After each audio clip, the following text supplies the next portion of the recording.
New York State halting construction on large new data centers for 1 year. 1 year moratorium. They're so proud, these Democrats, becoming the first state to do so. Governor Kathy Hochul says this will give lawmakers more time to craft some regulations. These data centers require millions of gallons of water, straining the local supplies. And when powered by fossil fuels, they drive up our carbon footprint. I refuse to let those costs be passed on to New Yorkers, who already pay too much for their utility bills. It's a bit of a different story. Just cross the state line in Pennsylvania. Residents are striking it rich, according to the Wall Street Journal, selling land to data center developers. 96 rural families in Salem Township selling their farmland for a combined, just a little more than $500 million, $586 million to be exact. Jason Turner, you wrote about this. Biggest threat to AI investment is populism. And you pick and choose, but are the Democrat regions and the states more aggressive, you think, than like the kind of red states and the conservative rural areas? I think that's undoubtedly true. I think there are some valid concerns in terms of the impact on utilities, but a lot of utility prices. But I think a lot of the hyperscalers have made a pledge to try to cover some of those costs.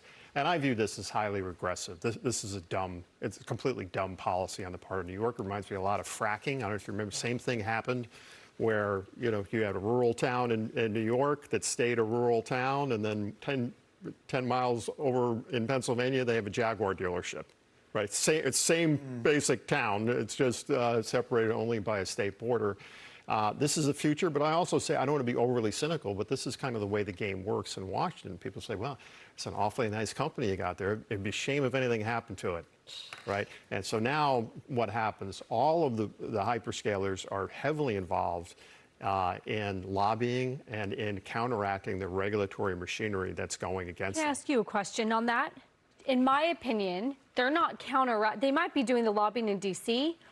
Why aren't they out talking to us and telling them, by the way, what she said about water use isn't true? By the way, we're self-dependent. We've created our own water and our own power. By the way, we're giving back to the grid, 10, whatever. I'm not hearing them come out. Maybe they're doing it behind the scenes in Washington, but the public is not with them. No. If they want to get the public with them, why aren't they talking about the benefits? I don't know. I will say Meta, if you look at Facebook, they hired, obviously, Dina Powell, who I think is a player, is a Washington player, is a financial player. And I think that was, I'm not taking anything away from her, but it wasn't for her technological skills. It's because of her PR and government relations skills, which are considerable. So I think they know the game. But the thing is, the technology sector is not where the energy sector was at the start of the fracking boom. The energy had been very accustomed to being regulated, had a whole lobbying apparatus. Tech, it's relatively new. And this is a lot of work has been done on this by my business partner, Dan Clifton, in Washington, D.C., and saying in some ways data centers are the new fracking. And so ultimately, I think it gets done. But I also say that it's going to be more red state oriented than blue state oriented. And we should point out Senator Dave McCormick from Pennsylvania is Dina Powell's husband. That's correct. So she is connected politically. They got started before they needed to do a big sales pitch on these data centers. I think that's one of the reasons that they're not ready to do it. I mean, they're doing business. They're building things. that's their orientation is not political handshaking, right? They just want to get things done. And now they're finding that they've got to do that. But this is bad news for New York. Too bad for New York. Yeah. Like, they're just going to be these guys are going to go where they can to get this done. They're going to find ways. You can't take a year off in the data center business. That's like not running the first 50 laps in the Indy 500 and then saying you're going to win the race. You're out of it. You're done. New York's not going to be the place. If you're not in the game right now, you're not going to be in the game. Can I push back? Could it be good? And a lot of the people who sold out their farms are getting pushback and saying, you sold out, how dare you? These were family-run farms. These were land that had been in the family for generations. You sold out to big tech for a couple $1 million. I agree. If someone offered me $10 million, that is life-changing money, and it's their property. They have the right to do with it what I want. But Jackie, they're getting a lot of pushback. We've talked, Brian, about these big tech companies coming in and changing rural America. I'm with you. I get it. Hey, Is it better to slow down? Big tech changed our children on social media.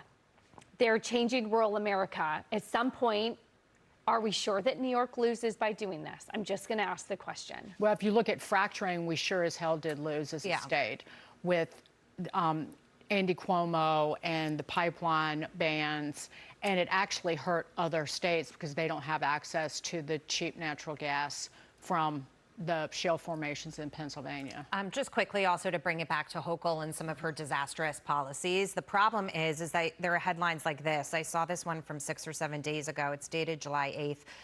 From the Daily Mail. Deadly bacteria found in major U.S. cities' wastewater system tied to Mark Zuckerberg's $800 million data center. This was Cheyenne, Wyoming. I don't necessarily know if that's true or not. The company disputes whether the water was actually contaminated, but it's headlines like this that then create a scare tactic amongst people who then will say, I don't want it in my backyard. But you know, these are two sides that are going to jockey back and forth. I definitely think to the bigger picture issue about Kathy Hochul is that she misses the forest through the trees on these things. She is, because she's not going to have those jobs to tax. She's not going to have those data centers to tax, which is the next step for states like Virginia is stepping up to do that. And just a side note, that video, something's wrong with her eye. It was like all She needs puffy. the duct tape. She needs the No, it looked like she got stung by a bee on her eyelid, like it was all puffed up. Sorry. No. No, I'm just, you know, we play video and everybody at home's like, what's wrong with her eye? Well, I don't know, but I will second your thought. Coming up, should children under 16 be off social media